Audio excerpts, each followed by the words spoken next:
Shalom bien-aimés, je m'appelle Edith Gay. Bienvenue sur cette plateforme Le Réveil des héroïnes, ministère de restauration et de restitution de la femme et de la jeune fille. Que le Seigneur te bénisse, qu'il te garde, que le Saint-Esprit te localise et qu'il te fasse du bien. Bien-aimés, nous allons poursuivre et achever notre thème qui est réactive, ta capacité de dominer sur les situations. Réactive ta capacité de dominer sur les situations.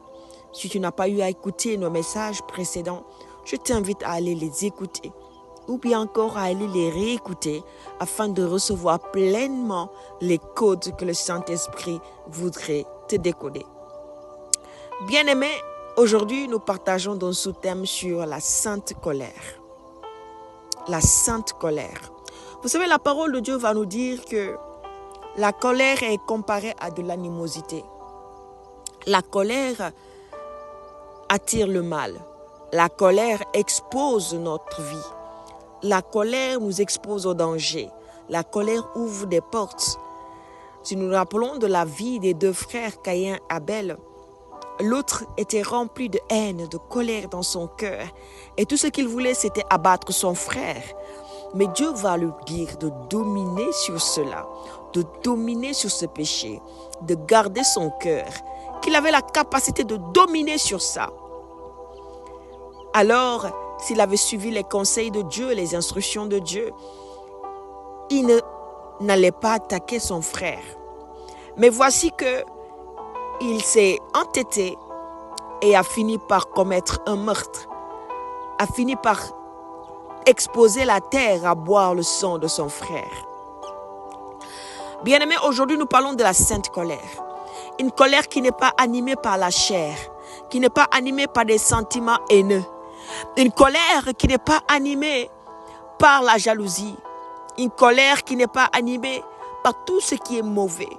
Mais une colère qui est l'image du cœur de Dieu. C'est-à-dire comment Dieu se sent. Parce que tout ce qui touche la maison de Dieu, tout ce qui touche l'Esprit de Dieu, tout ce qui touche les choses sacrées et saintes, Dieu les chérit, Dieu les garde. Et Dieu les garde précieusement. Dieu les veut intactes. Alors s'il y a quelque chose qui vient endommager ces choses, oh, la colère de Dieu peut se réveiller. La colère de Dieu peut se réveiller. Parce que Dieu, son image, sa grandeur est marquée par sa sainteté. Tout ce qui peut vouloir se lever contre cela, détruire des choses qu'il a établies sur la terre et qui représentent sa sainteté, attire la colère de Dieu. Alors dans la parole de Dieu, dans Jean 2, à partir du verset 13, la Pâque des Juifs était proche et Jésus monta à Jérusalem.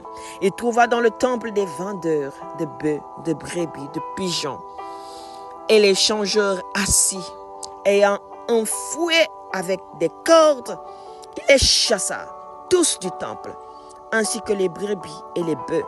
Il dispersa la monnaie des changeurs et renversa les tables. Et il dit aux vendeurs de pigeons, ôtez cela d'ici, ne faites pas de la maison de mon père une maison de trafic.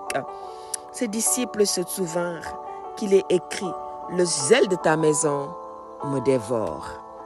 Le zèle de ta maison me dévore. Le zèle de ta maison me dévore. Bien-aimé, il y a une dimension dans l'intimité de Dieu, quand on y arrive, c'est comme le feu dans notre corps, comme le feu dans notre bouche, comme le feu dans nos pieds, comme le feu dans nos mains. Il y a des choses avec lesquelles on ne veut plus jouer. Bien-aimé, quand tu donnes ta vie à Jésus et que tu n'arrives pas encore à te débarrasser de certains péchés, tu n'as pas encore expérimenté le feu du Saint-Esprit. Tu n'as pas encore expérimenté la profondeur de l'intimité avec Dieu. Il y a des choses qu'on a faites, des erreurs quand on a connu le Seigneur au départ. Parce qu'on n'était pas encore vraiment enflammé. Il y a des choses qu'on a faites. On sait que ces choses-là n'honorent point Dieu. Ces choses-là ne plaisent point à Dieu. Tout simplement parce qu'on a reçu le baptême d'eau. Mais on n'a pas laissé le Saint-Esprit nous remplir. On n'a pas laissé le Saint-Esprit nous transformer. On n'a pas laissé notre intelligence être transformée, renouvelée. Alors, tout ce que le diable nous envoie, on accepte. Tout ce que le diable nous met sur notre chemin comme piège, on tombe. On y tombe. Mais maintenant, ce n'est plus le cas. Parce que le feu de Dieu est descendu. Et si tu n'as pas encore expérimenté ce feu, si tu te sens esclave de certains péchés, si tu vois qu'il y a des situations qui dominent sur toi et que toi, tu n'as pas la capacité de dominer sur cette situation, j'appelle le feu de Dieu sur toi aujourd'hui. J'appelle le feu du Saint-Esprit sur toi. Le feu du baptême. Ce feu qui te transforme, qui te donne un cœur de lion.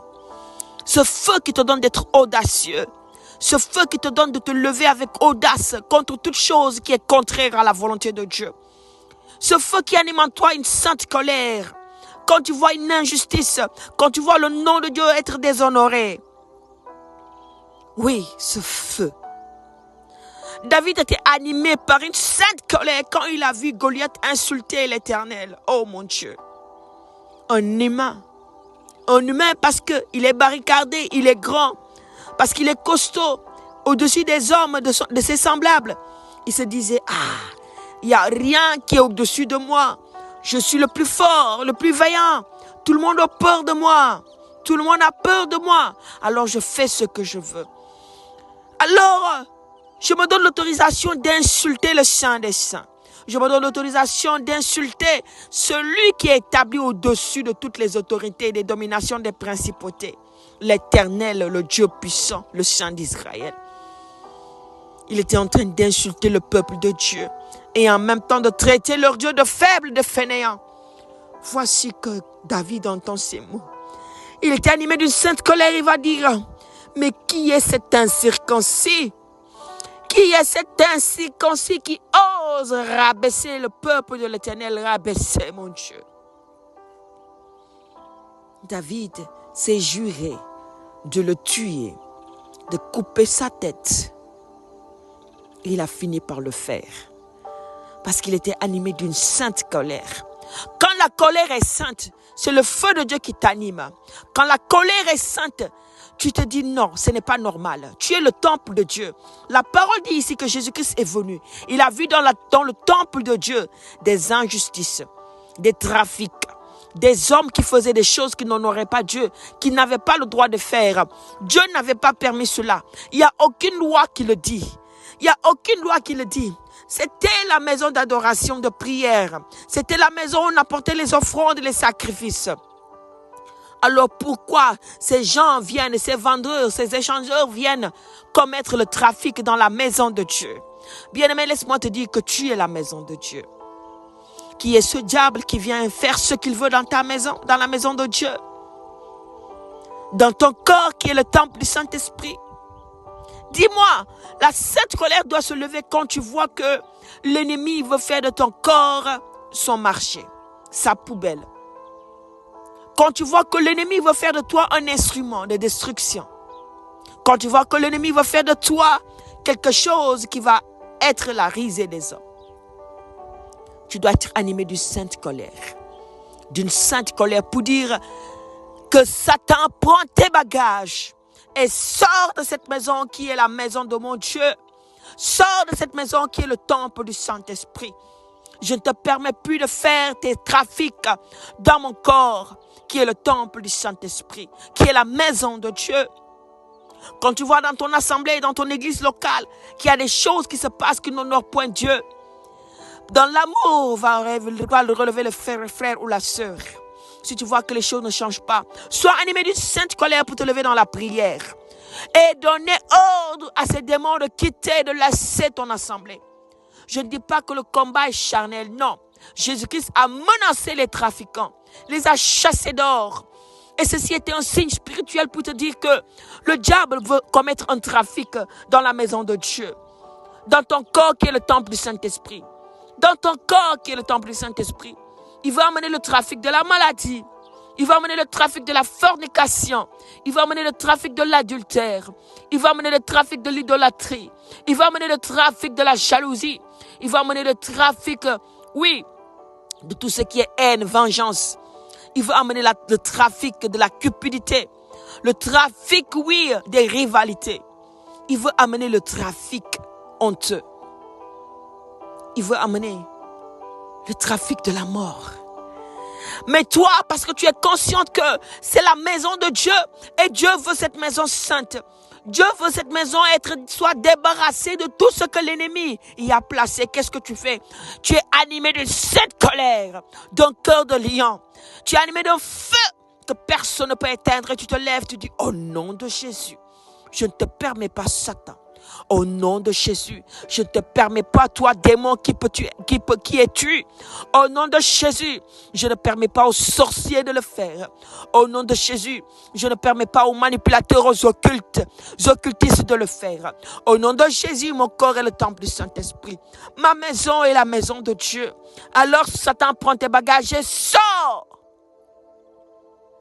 Quand le diable veut amener le trafic de la tristesse, le trafic de l'arrogance, le trafic de la rébellion, de la désobéissance. Lève-toi dans une sainte colère et dis, c'est la maison de Dieu. Je suis le temple du Saint-Esprit. Ceci n'a point sa place dans la maison de Dieu. La maison de Dieu est une maison sainte. Pour ceux qui disent, les hommes ne peuvent pas être saints. Nous sommes comme des humains, nous péchons tout le temps, nous ne pouvons pas être saints. Quelle est la parole qui te dit que tu ne peux pas être saint? Quelle est la parole qui te dit que tu peux y arriver par tes propres efforts? La parole de Dieu nous considère comme un peuple saint. Vous êtes un peuple saint, mis à part, pour me servir, pour moi. Dieu dit que tu es celui qui lui appartient. Tu es considéré comme quelque chose de saint. Tu es saint. Alors, qui va te faire croire le contraire? Peux-tu te sanctifier toi-même par tes propres forces? C'est impossible. Nous sommes sanctifiés par grâce, en acceptant dans la foi le sang de Jésus-Christ de Nazareth qui sanctifie, qui purifie. En acceptant le Saint-Esprit en nous, par son feu, par sa présence qui purifie, qui sanctifie. En ayant une intimité avec la parole de Dieu qui purifie, qui sanctifie. En disant des paroles qui sanctifient. Nous sommes sanctifiés par ce qui sort de notre bouche. Nous sommes sanctifiés par ce que nous recevons, consommons, venant de Dieu. Écoute bien ceci. Tu es une personne sainte pour Dieu si tu as accepté ces conditions. Alors ne permets pas que quelqu'un d'autre te convainc du contraire. N'attends pas que tu meurs pour que les gens disent « on va voir tes œuvres et maintenant juger si on peut t'appeler sainte telle, sainte telle. » Non, ce n'est pas aux hommes de dire telle et telle personne est sainte. C'est Dieu qui nous a établis par grâce dans sa sainteté. Alors tout ce qui est contraire à la sainteté de Dieu doit amener la colère. Mais une sainte colère pour que tu te lèves dans la prière avec autorité, détermination et te débarrasser de ces choses-là. Tout ce qui est contraire à la justice de Dieu doit attirer la sainte colère dans ton cœur. Et tu te lèves contre ces choses. Et tu écrases ces choses parce que Dieu t'a donné le pouvoir, la capacité. Bien-aimé, le diable nous a longtemps manipulés par des pensées. Des pensées qui nous rabaissent. Des pensées qui ont détérioré, altéré notre connaissance des choses de Dieu. Mais il est temps que tu te relèves. Il est temps qu'on se réveille. Il est temps que l'Église sache que nous sommes à la fin des temps et que nous nous approchons de plus en plus de l'avènement du Christ. Alors on doit ceindre nos reins.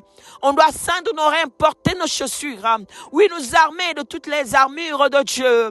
Nous armer de toutes les armures de Dieu. De toutes les armures du combat spirituel. N'oublions pas le casque du salut. Parce qu'il ne faut pas qu'on perde notre salut. Gardons nos pensées dans la présence de Dieu en portant le casque du salut parce que nous sommes sauvés. Si tu es sauvé, tu n'as plus droit à certaines choses. Ta vie doit être alignée à la volonté de Dieu. Alors sois animé d'une sainte colère. Oh mon Dieu, je proclame sur ta vie que tu es une personne audacieuse et que le feu de Dieu descend sur toi et que tu es animé d'une sainte colère. Tout ce qui est contraire à la justice et à la sainteté de Dieu, oui, t'irrite spirituellement. Et tu te lèves, tu peux plus te tenir sur tes pieds. Tu te lèves, tu sautes, tu marches, tu cries, tu parles au diable, tu le remets à sa place. Tu parles à cette maladie, tu la remets à sa place. Tu parles, oui, à cette fornication. Tu parles à ce péché, tu parles à ces situations, tu la remets à sa place, tu la chasses loin de cette maison qui est le temple du Saint-Esprit. Tu es la maison de Dieu. Nous sommes la maison de Dieu. Le diable n'a pas sa place dans la maison de Dieu. Les démons n'ont pas leur place dans la maison de Dieu. Tout ce qui est contraire à la sainteté de Dieu n'a pas sa place dans la maison de Dieu. L'injustice n'a pas sa place dans la maison de Dieu. Alors tel que Christ était animé d'une sainte colère et s'est armé de fouet pour chasser ces trafiquants. Lève-toi et arme-toi du Saint-Esprit. Arme-toi du feu de Dieu et du sang de Jésus et chasse ces choses-là. Débarrasse-toi de ces choses. Il est temps. Il est temps que tu te lèves. Il est temps que tu t'en débarrasses. Il est temps maintenant que ta vie soit alignée. Au nom de Jésus, je déclare sur ta vie que tu n'es plus la même personne. Tu n'es plus pareil. Tu n'es plus pareil. Tu n'es plus la même. Oui, maintenant, tu as reçu la capacité de vaincre. Tu n'es pas simplement baptisé d'eau, mais tu es aussi baptisé de feu, de l'Esprit. Tu es aussi baptisé du Saint-Esprit. Et tu as la force de Dieu en toi pour dominer, pour marcher sur les serpents, les scorpions et sur toute la puissance de l'ennemi. Et rien ne pourra te nuire. Bien-aimé, si ce message t'a touché, je vais t'inviter à envoyer, à le partager autour de toi avec le corps du Christ, afin qu'une vie soit édifiée et gagnée à Jésus. Je te donne rendez-vous demain par la grâce de Dieu pour poursuivre ce thème. D'ici là, shalom chez toi. Alléluia.